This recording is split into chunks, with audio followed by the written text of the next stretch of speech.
Hello everyone. Hello, welcome to adventure. I am Deepak Singh. आज मैं आप लोगों के लिए हिस्ट्री लेकर आया हूँ। Chapter nationalism in India, class 10th का काफ़ी इम्पोर्टेंट चैप्टर, और इसको हम लोग स्टार्ट करते हैं। तो सबसे पहले जानते हैं कि नेशनलिज्म इन इंडिया यानी नेशनलिज्म इंडिया में कैसे आया। तो आपको पता है कि इस चैप्टर का इंट्रोडक्शन करते हैं तो आइडिया ऑफ नेशन स्टेट। ये पहले नेशन स्टेट होता क्या है ये चीज़ जानते हैं। तो नेशन स्टेट एक कहने का मतलब है create a sense of common identity and belongingness. Nation state पहले हमारे यहाँ नेशन स्टेट नाम की कोई चीज़ नहीं होती थी। जैसे कभी राजपूतों का सल्तनत होता था, मराठों का सल्तनत होता था, मुगलों का सल्तनत होता था, ठीक है। कभी उस समय एक बाउंड्रीज फिक्स नहीं होती थी। कभी कोई किसी ने किसी देश पे कोई आक्रमण कर लिया या किसी सल्तनत पे कोई आक्रमण कर लिया तो वो चीज़ हो जाता था। उस समय एक नेशन स्टेट नाम की चीज़ें नहीं होती थी। बट नेशन स्टेट आया कैसे? तो देखिए, हमने बताया अभी आपको नेशन स्टेट कहने का मतलब क्या होता है कि created a sense of common identity and belongingness. अब देखिए, जो बिलोंगिंगनेस है या आइडेंटिटी है वो कैसे आता है? जैसे वहाँ के सिंबल से आता है, आइकन से आता है, न्यू सॉन्ग से आता है, आइडियाज़ से आता है, ठीक है ना। तो जैसे आपका सिंबल्स, जैसे हर एक देश का एक अलग अलग फ्लैग होता है, वहाँ का नेशनल एंथम होता है, नेशनल सॉन्ग होता है, तो उस चीज़ से आता है। जैसे आपको पता है कि जब हमारा नेशनल एंथम होता है तो हमारे अंदर एक अलग तरह का एनर्जी और एनर्जेटिक हो जाते हैं, हम लोग ऊर्जावान हो जाते हैं। तो वो चीज़ क्या है? नेशन स्टेट ऐसे नहीं होता है, इन सब चीज़ों से होता है। अब देखिए इंडिया में how did this consciousness emerged in India. तो ये सब कैसे आया? तो इनके लिए एक कॉमन पॉइंट था नेशनलिज्म आने के लिए कि वहाँ के कॉलोनीज के कारण। अब कॉलोनीज के कारण क्या है? कॉलोनीज के कारण एंटी कॉलोनियल मूवमेंट हुआ। अब एक कॉलोनीज क्या होता है आपको पता है? जैसे हमारे ऊपर ब्रिटेन का शासन था तो हम ब्रिटेन के कॉलोनीज थे, ठीक है ना। तो अब ब्रिटेन के हम कॉलोनीज थे तो हम अब देखिए एंटी कॉलोनियल मूवमेंट हुआ। अब ये कैसे हुआ वो सब चीज़ों को हम लोग देखेंगे। तो एंटी कॉलोनियल मूवमेंट क्या होता है? Sense of being operate provided a shared bond. अब देखिए, जब हमारे ऊपर ब्रिटेन का हमला था, हमारे ऊपर बहुत तरह के अलग अलग तरह के अत्याचार किया गया यहाँ के पीपल पे। जैसे आपको मैंने बताया भी था कि यहाँ के महाराजा पे, यहाँ के चीज़ों पे, राज्य पे अलग अलग तरह के पॉलिसीज ला दिया था, जिसमें मैं आपको बताया था डॉक्ट्रिन ऑफ लैप्स।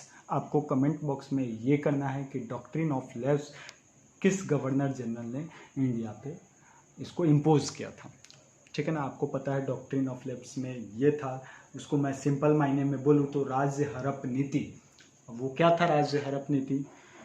यहाँ पे किसी भी, जैसे कोई भी राजा का अगर कोई अपना संतान नहीं है तो वो ऑटोमेटिकली ब्रिटिश के अधीन वो राज्य चला जाता था, ठीक है ना। तो उसी के लिए रानी लक्ष्मीबाई वगैरह ने लड़ाई किया था।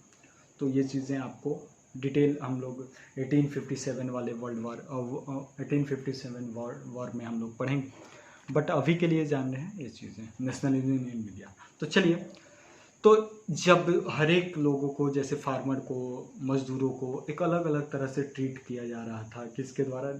आपको ब्रिटेन के द्वारा बहुत ज़्यादा वहाँ पे यहाँ के लोगों को ऑपरेस्ट किया जा रहा था, उनको साथ गलत तरह से बिहेव किया जा रहा था, उनसे ज़्यादा टैक्सेस लिया जा रहा था। तो उसके लिए एक फ्रीडम की, अपना स्वतंत्रता की भावना उत्पन्न हुई। लेकिन हर एक क्लास और ग्रुप का अलग अलग स्वतंत्रता का मायने था। हर एक क्लास का, ग्रुप का, किसी के लिए कुछ था स्वतंत्रता का मतलब, किसी के लिए कुछ और था। तो उन स्वतंत्रता का सबको एक लाना, ठीक है ना, इसको काम किया महात्मा गांधी ने, ठीक है ना। आपको मैंने जस्ट अभी बताया कि each class and group felt the effects of colonies different, मतलब अलग अलग तरह के था उनका। तो उसको एक साथ लाने के लिए कांग्रेस ने ट्राई किया और कंबाइन किया ग्रुप, और उनके ग्रुप को एक अम्ब्रेला यानी एक छात्री के नीचे लाया और उसका काम किया। गांधी जी के लीडरशिप में ये काम हुआ।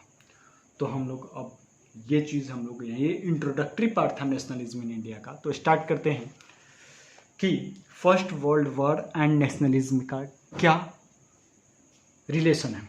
तो क्वेश्चन ये भी पूछा जा सकता है कि how did the first world war forced the feeling of nationalism in India. How did the first world war forced the feeling of nationalism in India.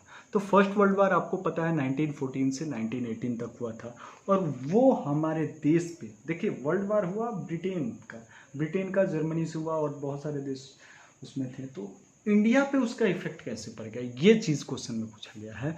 तो ये क्रिएटेड किया new economical and political situation. World war होने के कारण एक नया economical and political situation आ गया, और वर्ल्ड वॉर के कारण आपको पता है जब वर्ल्ड वॉर हुआ तो डिफेंस एक्सपेंडिचर इंक्रीज हो गया, ठीक है ना। डिफेंस एक्सपेंडिचर, अब उनको गन चाहिए, उनको चीज़ें चाहिए, तो वो उसके लिए एक्सपेंडिचर इंक्रीज हो गया। तो वो इंक्रीज हुआ तो वो कहाँ से आएगा, पैसा कहाँ से आएगा। तो वो पैसा ब्रिटेन ने क्या किया, यहाँ के कॉलोनीज पे वार लोन्स एंड इंक्रीजेज टैक्सेस, यहाँ पे क्या कर दिया उन्होंने, टैक्स कर दिया, टैक्स को इंक्रीज कर दिया। जो टैक्सेस लेते थे वो इंक्रीज कर दिया। अब जैसे टैक्सेस इंक्रीज किया तो क्या हुआ, तो यहाँ पे जो इसेंशियल कमोडिटीज़ का प्राइसेस था वो क्या हो गया, इंक्रीज हो गया।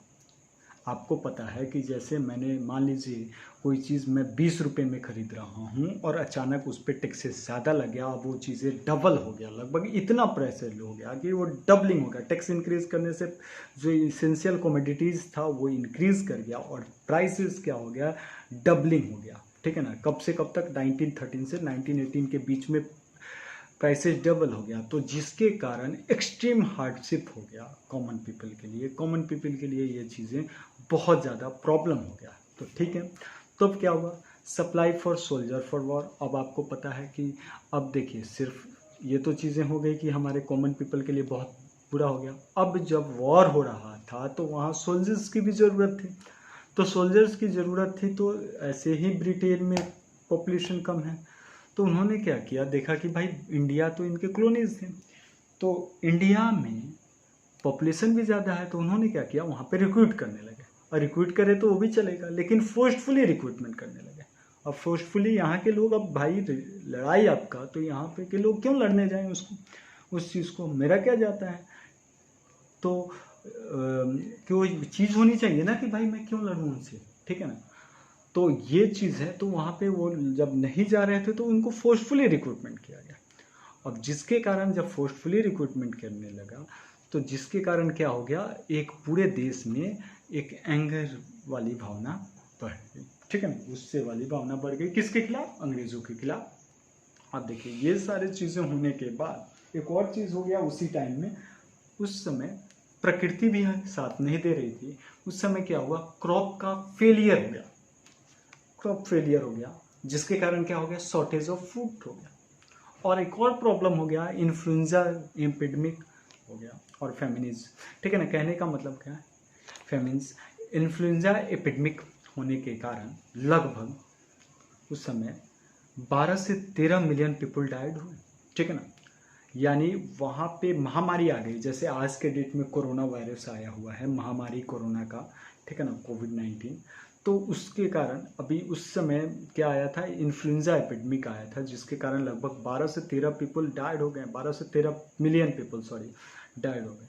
अब ये प्रॉब्लम हुआ कि किसी को किसी के पास खाने के लिए पैसे नहीं थे, खाने के लिए अनाज नहीं था, तो जिसके पास खाने के लिए था तो वो क्या हो जा रहे थे, उनके पास प्रॉब्लम ये हो जा रहा था कि वो महामारी से मर जा रहे थे।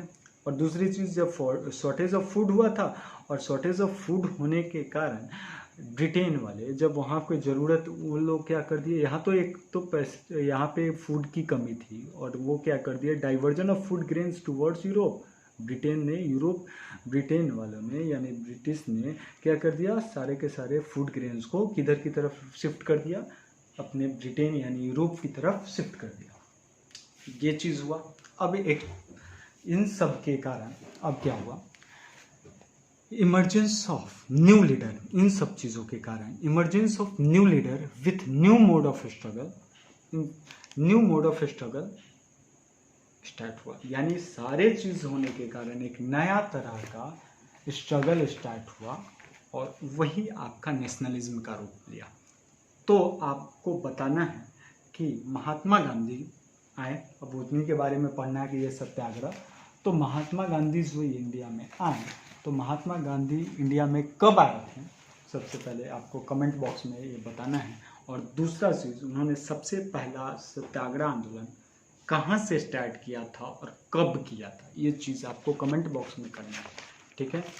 और दूसरा चीज़ मैंने आपको बताया था डॉक्ट्रिन ऑफ लैप्स, ठीक है ना। Doctrine of lapse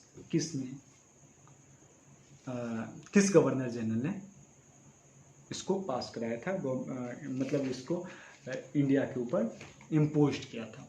thank you, आज के लिए इतना ही। अगले दिन हम लोग पढ़ेंगे the idea of Satyagraha and Mahatma Gandhi के बारे में। Thank you very much.